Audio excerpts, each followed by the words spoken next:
Ruben, if I can start with you. Obviously, you had some strong words after the Brighton game, I know that. What response have you seen from your players after what you said? First of all, I want to talk about that. I was talking more for myself than from my players, because I was talking that, and you have to find out a coach that starts a job and lose 8 games, I think, 7 games in the first 10. So it's more for me. I was talking more about me than the players. I also talk in the same response about I was not helping my players. And if you look around, every time I speak, and I speak a lot, every time you push about the players are not good enough, I never put the spot on my players. So I understand. I gave you that headline, and I'm frustrated sometimes, and sometimes I should not say that in that terms, but it is what it is, and that's it. Sometimes it's really hard to hide the frustration in some moments, but the good thing is that I said the same things in a different way in the dressing room 5 minutes before, so the response was quite normal, because I'm really blunt with my players, and they train well, they are ready for this game, and let's see tomorrow. And Harry, how does that land in the dressing room when you hear your manager describe the team as possibly the worst in the club's history?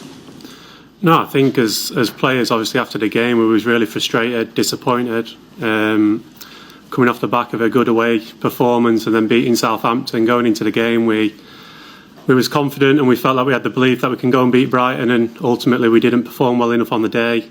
So we've got to look at ourselves. We've got to take responsibility on ourselves, and as an individual, that's what I do. I go home and think about how I can help this team improve and get back to where we want to get back to, and that's challenging a lot higher than we are in the league. So for me, it's about us players just taking responsibility on ourselves and improving individually, which will help the team improve. Harry, you've played quite well recently. I know things haven't been going so well for the team, but the manager said last week you're a leader again. Do you feel as though it has benefited you not being the captain of the club? Because, as you said recently, your form over the past 18 months has been quite consistent. No, I wouldn't put it down to that, to be honest. Whether I'm captain or not, I do see myself as a leader in this group of players. I'm experienced now. I've been at the club over 5 years, and I know that in times when you play for this club, that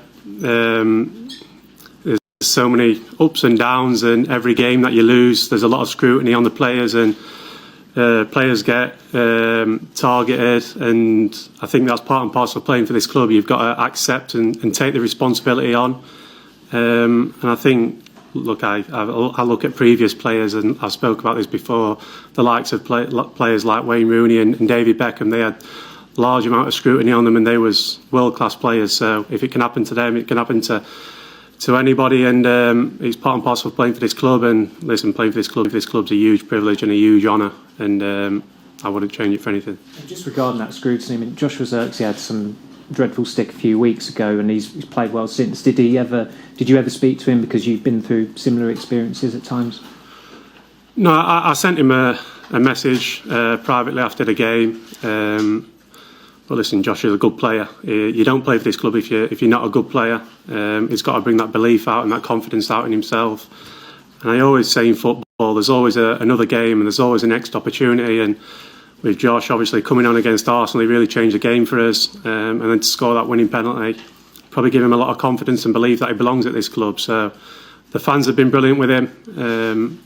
We have amazing fans, and they stick with us through thick and thin, and when times are tough, they really get behind you and support you. And I felt that, and Josh, I'm sure, would have been feeling that over the recent weeks. But it's not really about individuals; it's more about as a team. We're disappointed as a team. We want to get higher in the Premier League and start challenging at the top end of it. And this season, ultimately, we haven't been good enough. Harry, can you explain? You say all the players are good players, and clearly they are. Top-end Premier League players in theory, but you're not, as a team at the moment, a top-end Premier League team or playing anything like it. Can you explain why that happened? If I could explain it, I think we'd change it straight away. I think, like you said, we've got players who's played numerous games internationally, won lots of trophies in club football.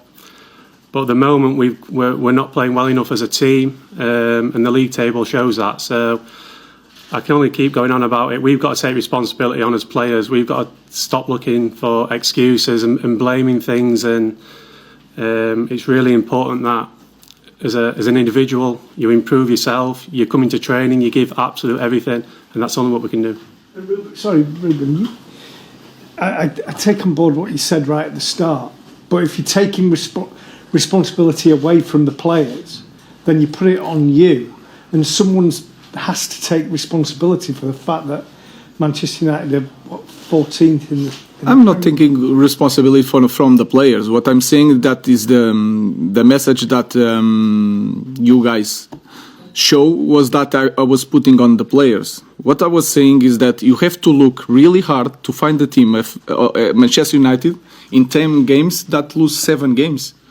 In that is on me, because it's the same players doing worse with a new coach. That's my only concern in the moment. But I'm not taking anything from the players. What I'm saying is that we have to improve in the details, and I explained that. The way we play, we are too nervous with the ball, too nervous, really anxious. And then if you have a little bit experience in this game, when you fall in this type of context, it's really hard to go up, especially when you are a massive club. So that was my only point. It was the best point to do it after that loss in the way I do it. Maybe not, but it is what it is. And I'm like that all the time. So I'm not taking responsibility from the players. I'm saying, I'm really, really direct in things. I'm saying in this moment, we are performing really bad. And our results are really bad in the moment. So it's everything together, the players, the staff, the technical stuff. So I'm not taking responsibility. I'm just pointing that I'm the biggest responsible of the performance and the results, because I'm the coach and I have that responsibility. Ruben, you've spoken a couple of times about the anxiety that you feel sometimes at Old Trafford. Is it becoming harder to play there at the moment as opposed to being away? And is there anything you can do to combat it, that feeling of kind of nervousness, anxiety when you play home games? I think that is clear. I could say different things and say, no, it's the same thing. We have the support of the fans.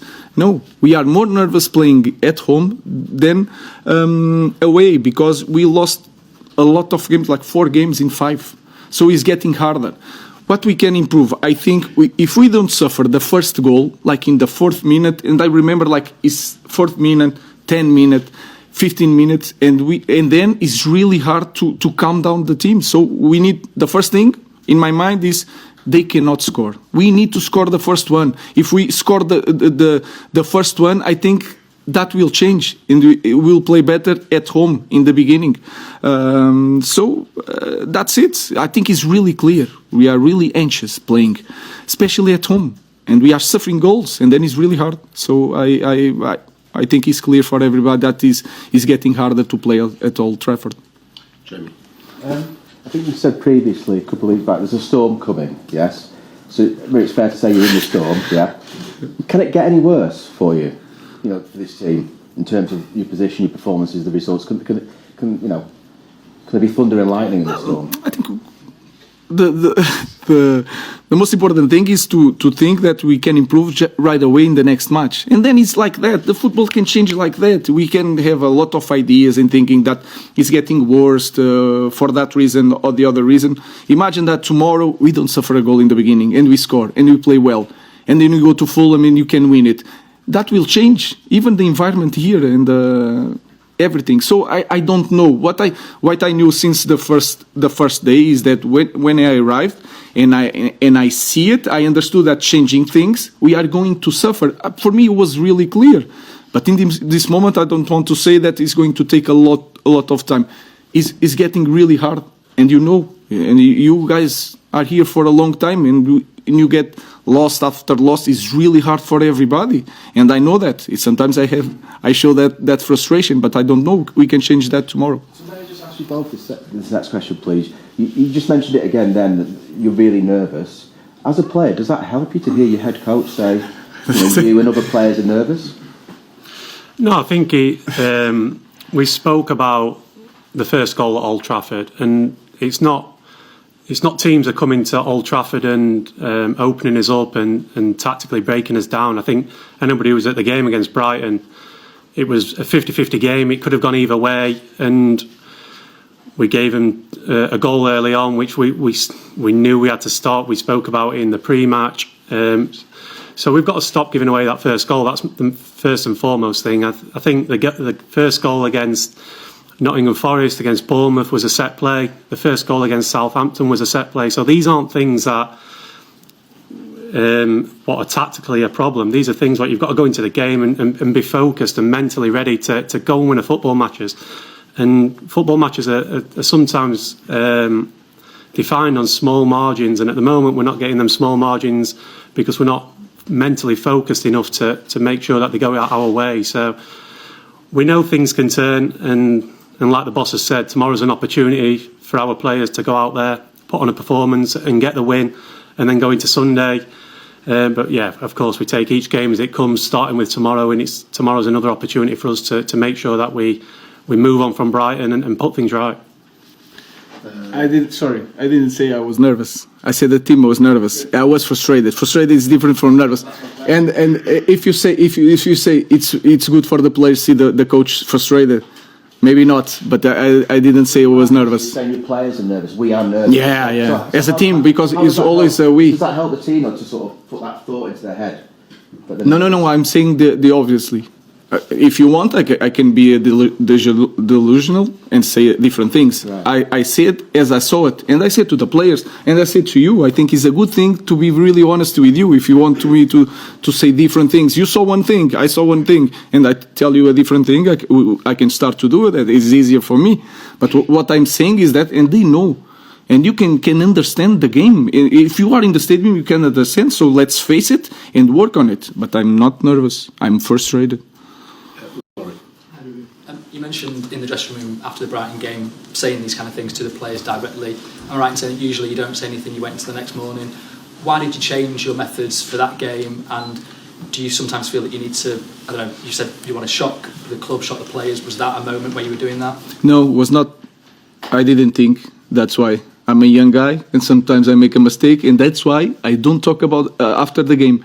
This game, I needed to talk, and maybe it was a mistake, and then I get more nervous and go to the conference really nervous, and then you say things that you shouldn't say, and that's it. Sometimes you are a young guy and then do mistakes, and you improve. I don't promise you that I will not do it again. I don't know, so I will try to improve. James. Ruben, you've been honest as always about the sort of financial realities that the club are going to face this year. There's a lot of talk of Napoli and Chelsea interest in Garnacho. If the club was to get to a point where it gets an offer that it deems acceptable for a player like that, how important is it for you that you are then able to reinvest in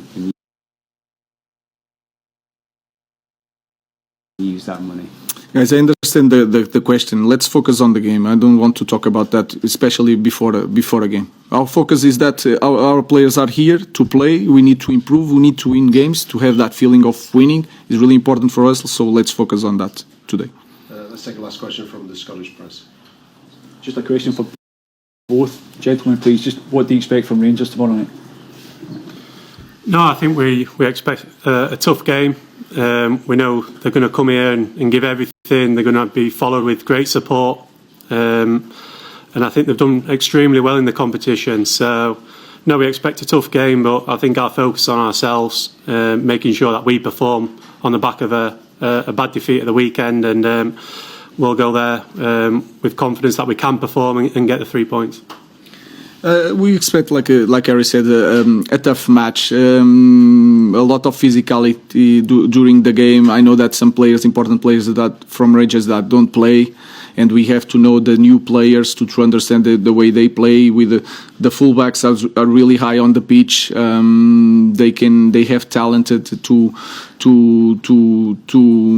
score in the final third. So it's one more difficult game is really important for us because we want to skip playoff. It's really important to have time to train. So I expect the same thing that we faced in the last games. A really tough match, a lot of physicality, with also the fans from Rangers making some noise. So we are prepared. Our fans are prepared. We want to win.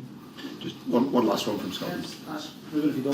In many ways, the situation at Rangers just now mirrors the situation at Manchester United. A lot of turmoil on and off the park. Are you aware of what's been going on in Rangers? Same idea of the fans being upset at lack of success, and do you feel for their coach, Philippe Clement? It's really hard. These massive clubs, and Rangers won a lot. I think is the club with more titles in Europe.